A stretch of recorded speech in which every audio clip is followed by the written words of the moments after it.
What is good, YouTube? Quinn Wade basketball analysis coming to y'all with another video. We're going to talk about my guy, Tristan Thompson, who just signed with my Celtics last year and has already been moved to ATL for Kris Dunn, Bruno Caboclo, and 2023 second round pick.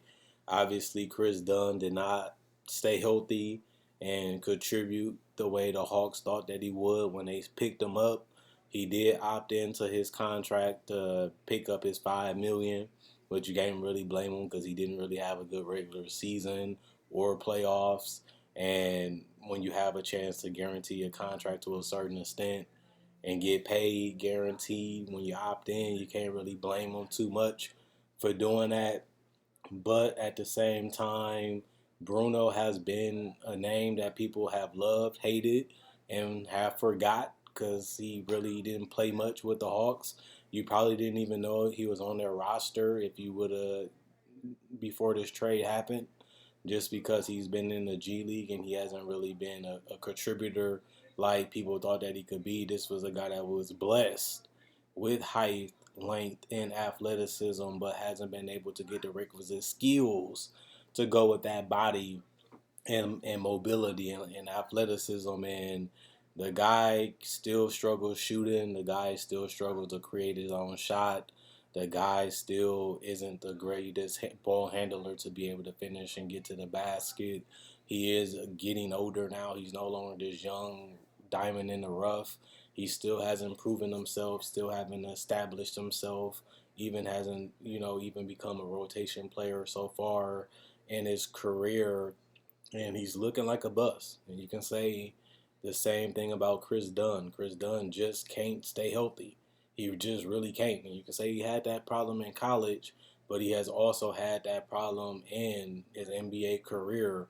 This was a guy that was drafted, high in the lottery because of his defense. His guy is pesky. He's athletic. He gets in you. He can guard multiple positions, and his defense, honestly, is the reason why he's still in the league, because he's just that good defensively, especially when he was with the Bulls.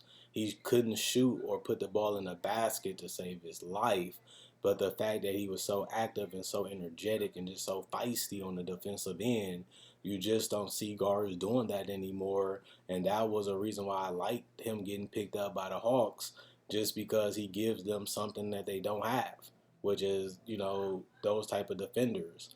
And they ended up becoming a better team when Frank McMillan took over. I mean, not Frank, but Nate McMillan took over as a head coach. And adding Tristan Thompson will be interesting, just because they have a lot of big bodies already. I'm interested to see what they do with him.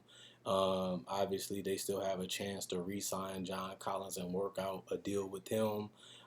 They was able to get to the Eastern Conference Finals. They have a lot of depth. They are eventually going to lose some of this depth because they're going to have to start paying some of the younger guys as they start to want a bigger role, and they want to have to establish themselves too.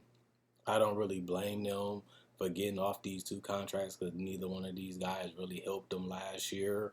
I was kind of surprised that they added the pick because I don't really feel like they had to do that.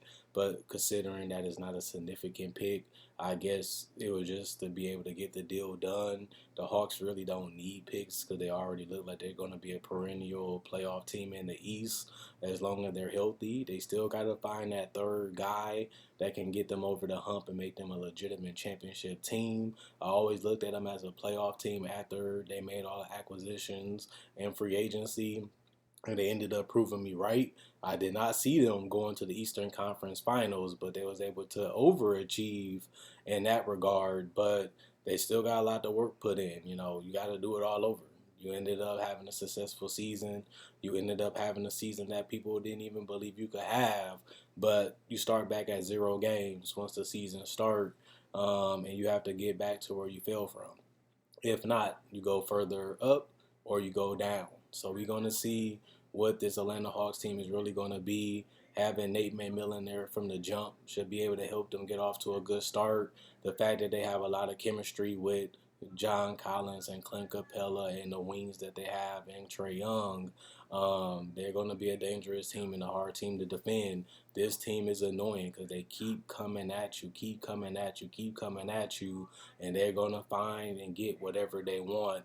However they want it, and this is what made them a scary team, and that's what made me believe that they can be a playoff team. And they was able to do that against the Bucks. They was able to do that against even Philly, who had perimeter defenders that can slow them down.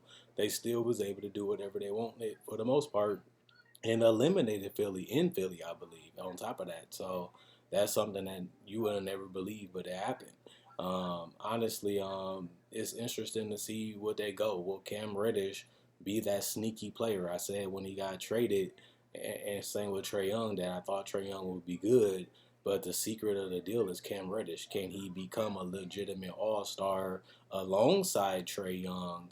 And then you have two all-stars for a superstar who is Luka Doncic, and that don't look that bad getting two All-Star caliber players. And Cam Reddish even showed that he has some two-way potential as well as some shot creation potential to be a 20-point scorer.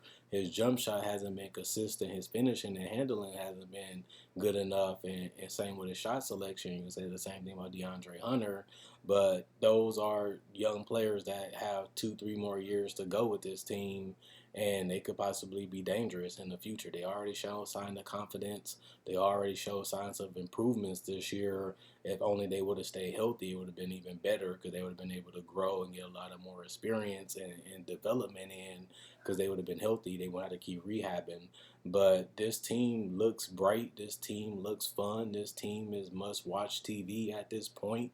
And they only been together for a couple years, and they have already shown that they're a team that you have to watch out for in the Eastern Conference. If you don't respect them, you don't pay attention to them, they will beat you. They will come for you and they will cut your throat. And they really don't have a problem with that, and that's how they got that far. Even stunning the Bucks in Game 1. People thought the Bucks was going to sweep the Hawks, and the Hawks come in Milwaukee and dance on them and win Game 1. And they also won another game without Trae Young, showing you that they have a lot of guys that can play and can shoot and can score. And once they start figuring out that balance and once they trade for that third star or develop one, the Hawks could be a legitimate championship team. And they showed a lot of that this year. Now they just got to harness a lot more of that power and kindle it. And then, they could be a championship team, which a lot of us seem they they'll just be a first round exit team. But they ain't that no more. They showed though they put the whole world on notice on that. But I will say the Celtics, we not done making moves. I don't really think this move really helped us significantly. The pick doesn't really matter because we don't really know what it's going to be until that draft comes, and we don't really know who the player is going to be until that draft comes. So I don't really think that 2023 pick matters right now. It could be an asset that we can move in the future, so we got to keep an eye out on this pick for that. I don't really think Kris Dunn or Bruno is going to help this team at all. If they even stay on the roster, will be a surprise. I think Kris Dunn can help defensively. I do think we do need a legitimate backup point guard, but Kris Dunn is just so bad defensively that offensively that I just don't see him staying on this team long term. But he is a quality player when you look at his full package. And when it comes to Bruno, I don't really see him staying with this team either. We have so many guards and wings now that I don't really see him getting significant playing time on this team.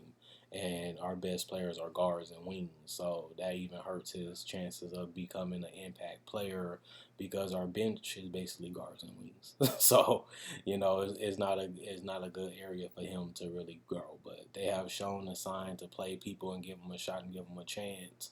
So we'll see where Bruno career goes. He looks like he's going to be out of the league within the next couple years, and it's unfortunate because he has the physical tools, just couldn't get the brain there.